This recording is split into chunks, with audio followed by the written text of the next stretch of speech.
ओम नमः शिवाय दोस्तों। आज मैं आप सबको HIV एड्स इसका कंप्लीट ट्रीटमेंट बताने वाला हूं। और जो भी पेशेंट इस ट्रीटमेंट को फॉलो करेगा 99% उस पेशेंट को पॉजिटिव रिजल्ट मिलने के चांसेस हैं। और हो सकता है अगर वो अच्छे से मेहनत करता है तो उसकी रिपोर्ट नेगेटिव भी आ जाए। तो मैं ज़्यादा लेट करे बिना सीधा पॉइंट के ऊपर आता हूं कि HIV एड्स का ट्रीटमेंट क्या चलने वाला है। देखिए, आयुर्वेद के अनुसार HIV एड्स एक त्रिदोष डिजीज होती है। त्रिदोष डिजीज का मतलब क्या होता है कि इसमें वात पित्त कफ तीनों के तीनों इम्बैलेंस हो रखे होते हैं। और नेचुरोपैथी के अनुसार जो एड्स डिजीज होती है वो सेक्सुअल ग्लैंड्स के डैमेज होने की वजह से पैदा हुई डिजीज होती है। यानी कि अगर हम ये दो काम कर दें कि हम अपने सेक्सुअल ग्लैंड्स को हेल्दी बना दें और हम अपने त्रिदोष को बैलेंस में ले आएं तो हम एड्स से छुटकारा पा सकते हैं। मैं आपको सारा ट्रीटमेंट डिटेल में बताऊंगा कैसे आप ये दोनों काम कर सकते हो। सबसे पहले नंबर पे बात करेंगे कि भई हम कैसे अपने त्रिदोष को वात पित्त कफ को बैलेंस में लेकर के आएँ। त्रिदोष को बैलेंस में लेकर के आने के लिए आपको अपने खान-पान में, अपने डेली रूटीन में उन चीज़ों को शामिल करना चाहिए जो कि तीनों वात पित्त कफ को बैलेंस में लेकर के आते हैं। सबसे पहले आपको सुबह ब्रह्म मुहूर्त में उठना होगा। कोशिश कीजिए 4 बजे उठ जाओ। 4 बजे उठने के बाद में सुबह-सुबह फ्रेश होने के बाद में 15 मिनट के लिए बैठ कर के डीप ब्रीथिंग कीजिए। 1 घंटा कपालभाति, 1 घंटा अनुलोम-विलोम।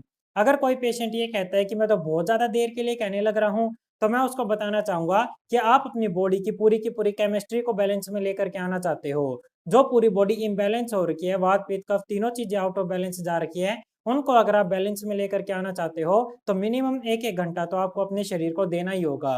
तो सवा 2 घंटे प्राणायाम करने के बाद 30 से 40 मिनट धूप में बैठने के बाद में आपको सबसे पहले ब्रेकफास्ट में लेना होगा गेहूँ के जवारे का जूस। गेहूं के जवारे का जूस एड्स के पेशेंट में मिरेकुलस काम करता है। आप 20 से 50 ml तक अपनी बॉडी की कैपेसिटी के अनुसार गेहूं के जवारे का जूस लीजिएगा। आपको क्या करना है, 9 गमले लेकर के आइएगा, उनमें गेहूं के जवारे को उगा दीजिएगा। उगाने के बाद में जब 9 दिन बाद गेहूं के जवारे आपके हथेली तक के जितने लंबे हो जाते हैं, तो उसके बाद आपको पहले गमले में से काटना है, उसका जूस बनाना है, ताज़ा जूस पीना है और उसमें दोबारा उगाने के लिए लगा देने हैं। इसी तरीके से आपकी एक साइकिल बन जाएगी। डेली एक गमले में से गेहूं के जवारे काटिए, उनका जूस पीजिए और उनमें फ्रेश लगा दीजिए, या वही कुछ दिनों में दोबारा से उग जाएंगे। तो इस प्रकार प्रतिदिन आपको 20 से 50 ml गेहूं के जवारे का जूस पीना है। उसके बाद मॉर्निंग में ब्रेकफास्ट में अपने वेट के अनुसार फ्रूट्स खाने हैं। मान लीजिए आपका वेट 60 केजी है, तो 60 इंटू 10 600 ग्राम 3 से 4 प्रकार के फल खाने हैं। अब ये मिस्टेक मत कीजिएगा कि आप एक ही प्रकार का फल खाओ, कम से कम 3 से 4 प्रकार के फल खाने जरूरी हैं। दूसरी बात ध्यान रखने की ये है कि अगर किसी को गेहूं के जवारे का जूस पीने से दस्त लग जाते हैं, तो उसको इस बात का ध्यान रखना है कि फिर उसको उसकी कंसंट्रेशन को हल्का कर लेना है, यानी कि उसमें थोड़ा पानी मिला लीजिएगा ताकि उसकी कंसंट्रेशन हल्की हो जाए और आप आराम से उसको पी सको।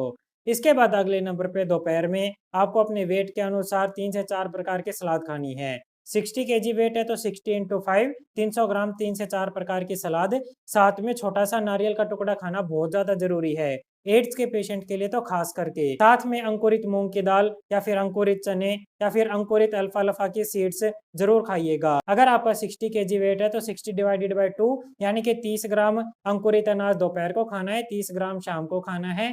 अगर आपका डाइजेशन ज्यादा कमजोर हो रखा है तो आप इसको उबाल करके उसमें 2 चुटकी काला नमक, 2 चुटकी काली मिर्च डाल करके खा सकते हो। प्लेट 2 में आप अपना घर का सादा खाना खा सकते हो, लेकिन ज्यादा मिर्च मसाले नहीं खाने हैं। शाम को अगर आपको खाली पेट समय मिलता है तो 1 घंटे के लिए प्राणायाम फिर से रिपीट करना है। इसके साथ में शाम का और दोपहर का खाना सेम रहेगा, सलाद, उसके साथ में नारियल का टुकड़ा, अंकुरित अनाज, प्लेट 2 में अपना घर का खाना। तो अगर आप ये रूटीन फॉलो करते हो तो आपकी एड्स रिवर्स होने लगेगी और आपको बहुत मिरेकलस रिजल्ट मिलने लगेगा। साथ में आपको एक्स्ट्रा 2 काम और करने होंगे।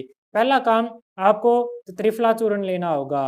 आंवला, हरड़, बहेड़ा, इनका घर पर त्रिफला चूर्ण बनाइएगा, बना बनाया नहीं लेके आना है। 1:2:3 रेशियो का। त्रिफला चूर्ण कैसे बनाया जाता है, उससे क्या फायदे हैं, कैसे लेना होता है, उसके ऊपर मैंने डिटेल में वीडियो बना रखा है। उस वीडियो का लिंक मैं नीचे डिस्क्रिप्शन में दे दूंगा या यहाँ पर लगा दूंगा, उसको जरूर देखिएगा। और त्रिफला चूर्ण बना करके आधा चम्मच रात को सोते समय और आधा चम्मच सुबह सुबह गेहूं के जवारे के 1 घंटे के बाद लेना है। और उसके लेने के 1 घंटे बाद तक फिर आपको कुछ नहीं खाना है। तो अगर आप ये 3 काम कर लेते हो, डाइट को फ़ॉलो करते हो, प्राणायाम को फ़ॉलो करते हो और जो काढ़े मैंने बताए हैं, गेहूँ के जवारे और त्रिफला का, इनको अगर आप सेवन करते हो, तो आप अपनी हेल्थ में इम्प्रूवमेंट महसूस करने लगोगे और जब आप लंबे समय तक इस प्रयास को कंटिन्यू रखोगे, तो आपकी रिपोर्ट्स नेगेटिव भी आ सकती हैं। हाँ, लेकिन 10% पेशेंट ऐसे भी हो सकते हैं, जिनकी कंडीशन अगर ज़्यादा सीरियस हो रखी है, तो उनको ट्रीटमेंट की और हमारी सहायता की आवश्यकता पड़ सकती है। ऐसे पेशेंट को मैं कहूँगा कि आप हमें 9911919708 इस नंबर पर व्हाट्सएप मैसेज कीजिएगा और पेड कंसल्टेंसी लेकर के अपना ट्रीटमेंट शुरू कर सकते हो। अब आखिर में मैं आपको एक महत्वपूर्ण जानकारी देना चाहता हूँ। आपको अपने सेक्सुअल ग्लैंड्स को भी एक्टिवेट करना होगा। उसके लिए क्या करना होगा, हमारी जो ये कलाई होती है, मैं एक फोटो भी दिखाने लग रहा हूँ आपको। इस कलाई के अंदर में जो 6 पॉइंट होते हैं, इन 6 के 6 पॉइंट के ऊपर और आखिर में जो बीच में ये किडनी का पॉइंट होता है, इन 7 पॉइंट के ऊपर आपको सुबह, दोपहर और शाम तीनों पॉइंट के ऊपर आपको 1-1 मिनट के लिए एक्यूप्रेशर ज़रूर करना होगा। यानी कि 7 पॉइंट आपके लेफ्ट हैंड में, 7 पॉइंट आपके राइट हैंड में। टोटल आपके 15 मिनट के करीब लगेंगे। 15 मिनट सुबह, 15 मिनट दोपहर को, 15 मिनट शाम को आपको अपने सभी एक्यूप्रेशर, सभी आपके सेक्सुअल ग्लैंड के पॉइंट, लिम्फ ग्लैंड के पॉइंट और अपनी किडनी के पॉइंट के ऊपर आपको 1-1 मिनट के लिए एक्यूप्रेशर करना होगा। इससे जो आपका सेक्सुअल ग्लैंड डैमेज हो रखा है, वहाँ पर ब्लड सर्कुलेशन इंक्रीज़ होगा और धीरे-धीरे करके आपके ग्लैंड्स एक्टिवेट हो जाएँगे और आपकी जो बीमारी है वो रिवर्स होने लगेगी। अब अगर आपका कोई क्वेश्चन रह गया हो, तो आप मेरे को नीचे कमेंट सेक्शन में कमेंट करके या व्हाट्सएप मैसेज करके पूछ सकते हो। Thank you very much, have a nice day. ओम नमः शिवाय।